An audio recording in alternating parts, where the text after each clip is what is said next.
Enzo Recto, kalaban ang katiwalian at kasinungalingan, kakampi sa katotohanan at kabutihan. Christian, tama yung ginagawang bagong strategy ng ating gobyerno, no? Yung transparency na tinatawag nila. No? Kasi ano mo, na panahon ni Duterte, tinatago lahat eh. Ayaw nga rin na papuntahin tayo dun sa West Philippine Sea. Ngayon, sinasama na ng Coast Guard yung ating mga reporter. No?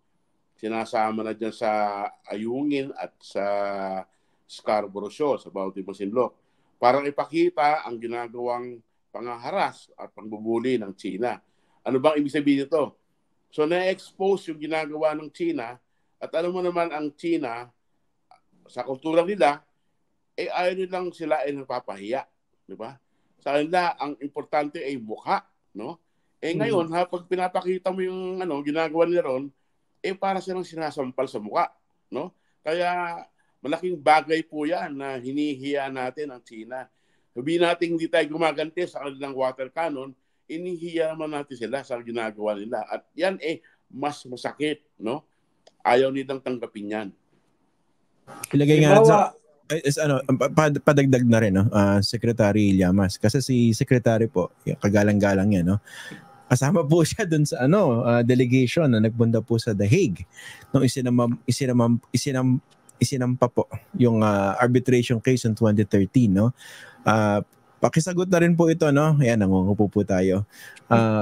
Gano'n ba katinding tama? Ako pag nangungupo ka eh. Parang may nakaamban ako. Parang tutusukin sa tagiliran eh, no? Hindi, yung gusto ko lang ipaintindi sa mga viewers natin kasi totoo yung sinasabi ni Mogs no? Importante sa kultura ng China yung saving face. Kaya napahiya nga raw sila nung nagsampa tayo ng kaso ng 2013 at nanalo tayo ng 2016. Pero kayo bilang talaga involved dun sa sa delegation na yan at saka sa administrasyon na yun, gaano ba katinding tama in terms of hiya sa China nung ipanalo nating arbitration case? Matindi. No, matindi.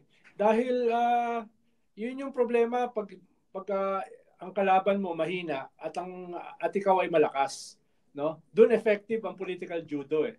Hindi mo alam kung anong gagawin mo eh. Halimbawa dito sa Christmas convoy last December, galit na galit yung China, no? Dahil hindi nila alam paano nila haharapin yung mga bangka, mga vapor na may dalang Belen, may dalang parol, may dalang Santa Claus, may dalang mga regalo, no? Parang kaya nilang harapin yung Coast Guard, kaya nilang harapin yung resupply vessels natin.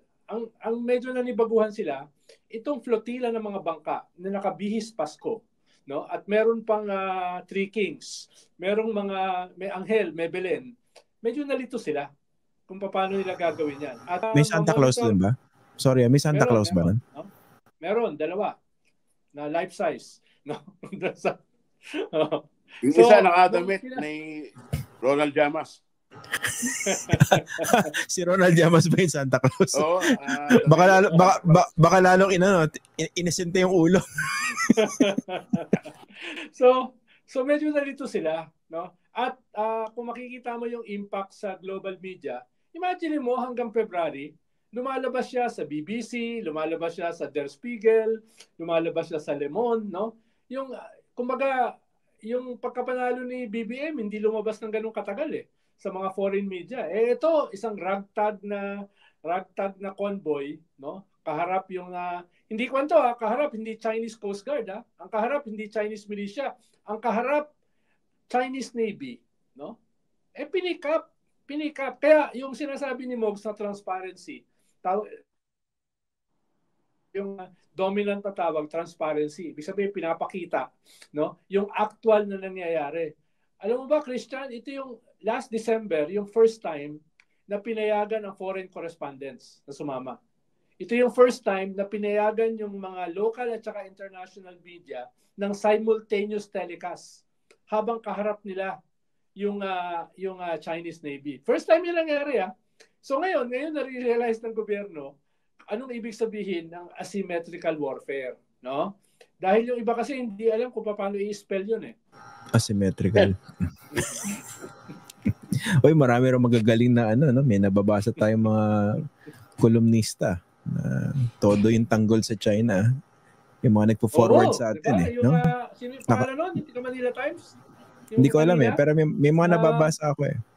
Na kinompa, pinagmalaki pa, na kinumpara yung mga makapili, yung mga collaborationist ng World War II, no? Na kaya daw hindi nawasak ang Manila nung in-invade tayo ng Japan ay dahil yung mga collaborationists ay binuksan ang Manila sa mga Hapon, no? Dapat daw ganun din ang gawin natin sa China, no? Okay. Yung pangalan nun, yung columnist sa Manila Times, yun sinabi niya sa column niya kanina. Hindi ko maalala eh. Pero sige, ano natin. Proud na proud.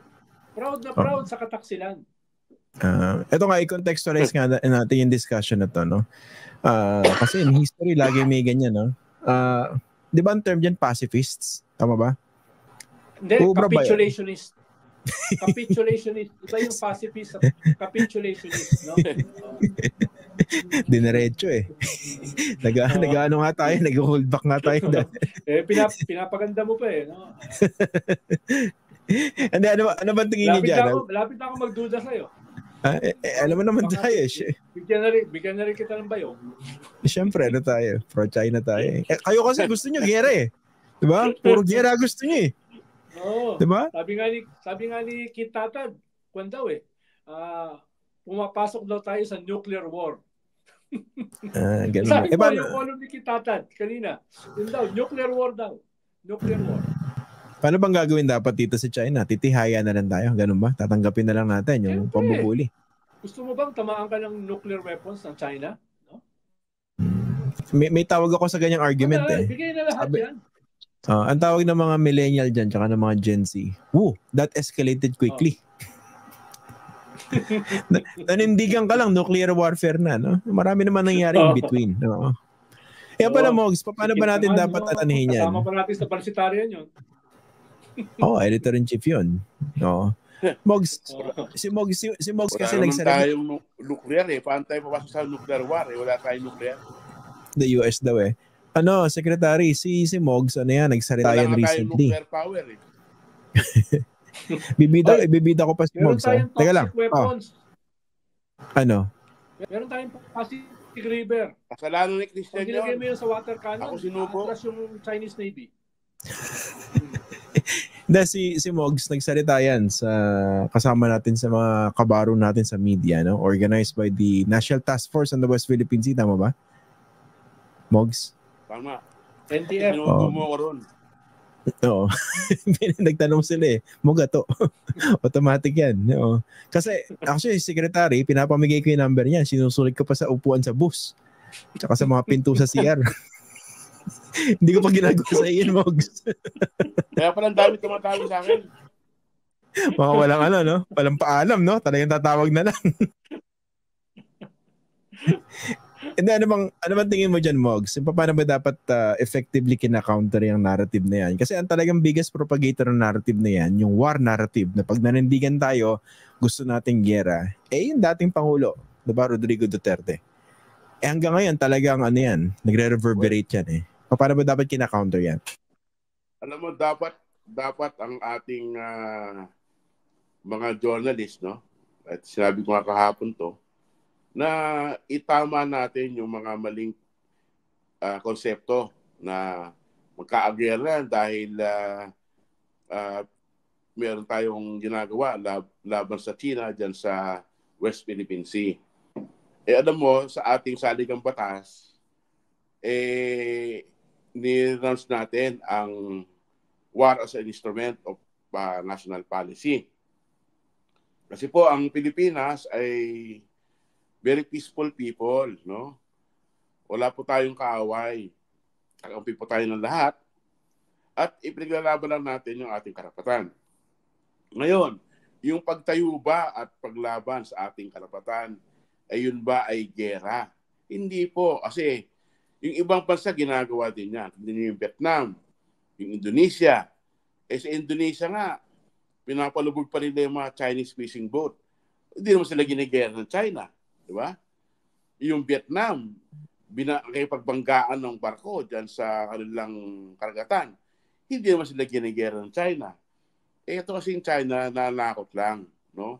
At ngayon, yung panakot nila, ini-echo nitong mga trolls at ng mga politiko na mga pro-China, no? Itong sila Pangulong Duterte at iba pa ang mga halal ng bayan na nakita ko nga si Senator Robin Padilla kamping-kampi rin sa China, no? Mali po 'yan. Tama po natin yung konseptong gera agad ang ating hinahanap. Bunyog, bunyog, halikan na kasama ka. Bunyog, kapag buklod ay may pag-asa. Luzon, Visayas, Mindanao, isa ang pananaw. Sa bagong Pilipinas ang bunyog isisigaw. Bunyog.